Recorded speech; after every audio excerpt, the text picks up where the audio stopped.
자주 분노가 일어나거나 짜증이 나시는 분, 내 안의 분노를 잘 다스리고 싶으신 분들, 이번 영상 꼭 끝까지 봐주세요.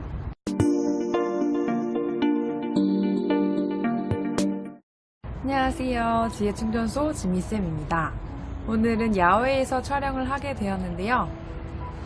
조금 화면이 흔들리더라도 조금 이해해주세요.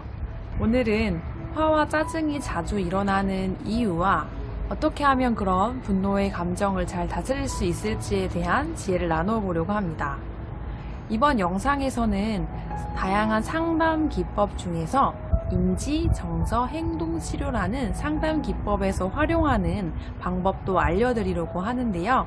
너무 어려운 내용은 빼고 최대한 쉽게 풀어서 설명해 드리도록 할게요.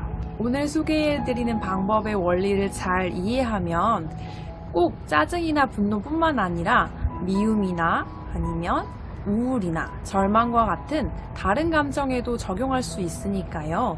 꼭 끝까지 봐주세요. 먼저 짜증이나 분노가 일어나는 이유가 뭐라고 생각하시나요?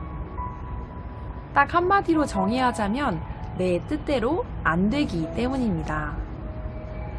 나도 내 뜻대로 안 되고 남도 내 뜻대로 안 되고 내 상황과 나의 조건들도 내 뜻대로 안 되기 때문이죠. 그리고 그 이면에는 꼭 내 뜻대로 되어야 된다, 꼭 뭐뭐 해야만 된다 라는 당위적인 신념이 숨어 있습니다. 쉽게 예를 한번 들어볼게요. 제가 얼마 전에 길거리에서 싸우는 커플을 본 적이 있었는데 그들이 굉장히 큰 소리로 싸우고 있었는데 그 둘이 얘기하고 있는 말의 공통점을 발견했습니다. 그것은 바로 네가 뭐뭐 했어야지 라고 말하고 있는 거였어요. 한쪽에서는 네가 이렇게 말했어야지 라고 말하고 있고, 또 한쪽에서는 네가 그렇게 말해야지, 그렇게 행동해야지 이렇게 말하고 있더라고요. 결국 두 사람 모두 상대방이 꼭 이렇게 해야 한다, 이렇게 해줘야 된다 라는 아주 고정된 그런 기대를 갖고 있었기 때문에 그 기대가 충족되지 않고 상대방이 나의 기대와 다르게 행동하니까 둘 다 분노가 폭발해서 막 화를 내면서 길거리에서 싸우고 있었던 거죠.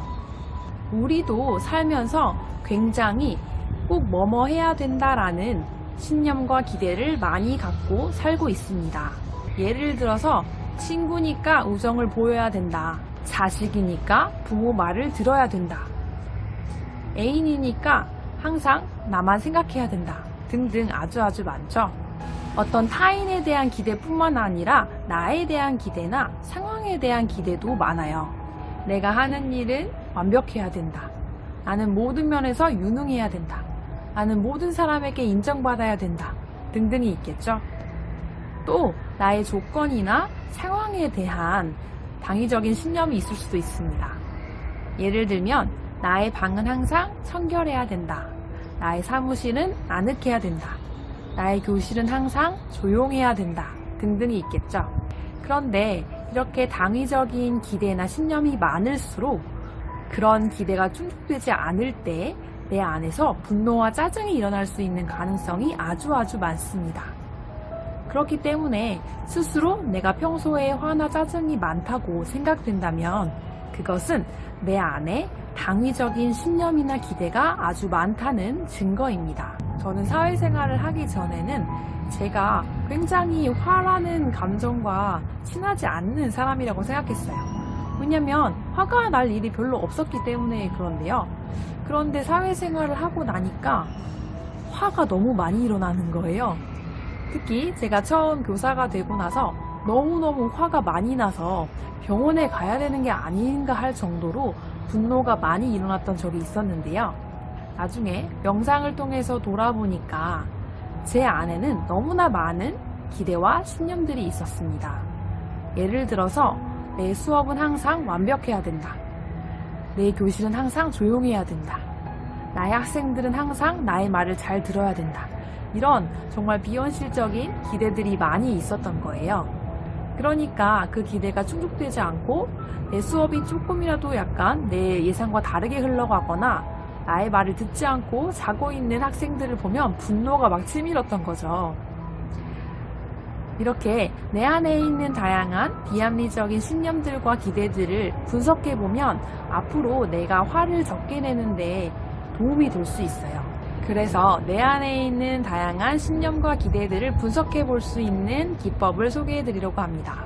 그것은 바로 ABC 기법인데요. 이 기법이 바로 인지정서행동치료라는 상담에서 활용하는 방법입니다. 기억하기도 굉장히 쉽죠. A는 사건, B는 신념, C는 결과를 의미합니다. 이것을 스스로 해보기 위해서는 노트가 필요한데요.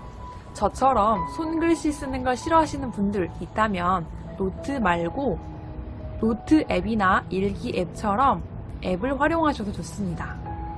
그 다음 A, B, C 세 파트로 나눠보는데요. A에는 사건을 기록합니다.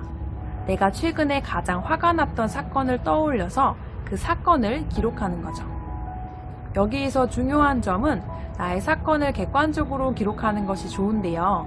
처음부터 객관적으로 기록하는 게 굉장히 어려워요.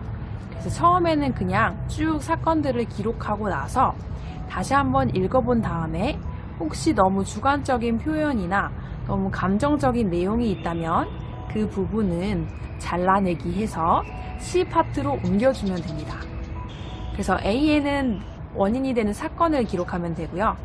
그 다음 C 파트를 적습니다. C 파트에는 그 사건의 결과로 인해 발생한 나의 감정을 적습니다.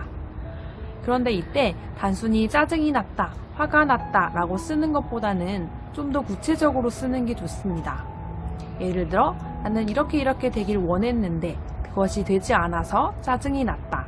이런 식으로 조금 구체적으로 적어보는 거죠. 마지막으로는 B 파트를 적어봅니다. B 파트가 가장 중요한 부분인데요. 내가 화가 났던 그 사건과 감정을 분석해서 내 안에 꼭 뭐뭐 해야 한다라는 신념을 찾아보는 겁니다. 예를 들어서 친구와의 어떤 사건 때문에 화가 난 상황이라면 친구라면 뭐뭐 해야 된다 또는 사람이라면 뭐뭐 해야 된다라는 그런 신념들을 한번 찾아보는 거죠. 마지막으로 B파트에 있는 나의 신념들을 검증해보는 게 필요한데요. B파트에 적은 신념들을 검토할 때는 내 이야기라고 생각하지 말고 다른 사람의 이야기라고 생각하고 조금 객관적으로 그 신념들을 검토해보는 작업이 필요합니다. 내가 갖고 있는 그 당위적인 기대와 신념들이 정말 합리적인 건지 아니면 너무나 비현실적으로 높은 기대를 갖고 있는 건 아닌지를 한번 돌아보는 거죠. 이 작업을 해보면 내 안에 생각보다 꼭 뭐뭐 해야 된다라는 당위적인 기대와 신념이 많다는 것을 확인하게 됩니다. 우리의 삶은 항상 변화하죠. 환경도 변하고 조건도 변화합니다. 그런데 혹시 우리는 변화하는 이런 상황 속에서 상대방이 혹은 나의 조건과 나의 환경이 항상 그대로이기를 바라고 있지는 않나요? 혹은 타인도 꼭 나처럼 행동해야 한다라는 신념을 갖고 있지는 않나요? 딱딱한 나뭇가지는 쉽게 꺾이지만 유연한 풀은 쉽게 꺾이지 않죠. 마찬가지로 우리가 타인은 뭐뭐 해야 된다. 뭔가 이런 고정되고 딱딱한 신념들을 많이 갖고 있으면 꺾일 수 있는 가능성이 많기 때문에 내가 화가 나고 짜증이 날 수 있는 그런 기회도 많아지게 돼요. 그러니 만약 내가 화가 자주 나고 짜증이 자주 난다면 꼭 뭐뭐 해야 한다라는 신념이 내 안에 많지는 않은지 한번 돌아보는 시간을 가지면 좋겠습니다. 오늘은 화와 짜증이 자주 나는 이유와 어떻게 하면 내 안에 그런 화와 분노를 일으키는 당위적인 기대와 신념들을 찾아볼 수 있는지 기법을 소개해 드렸는데요. 오늘 영상 도움이 되셨다면 좋아요, 그리고 다른 사람들에게 영상 공유도 부탁드릴게요. 그러면 저는 다음 영상에서 새로운 지혜로 돌아오도록 하겠습니다. 마음 편안한 하루 보내세요. 안녕.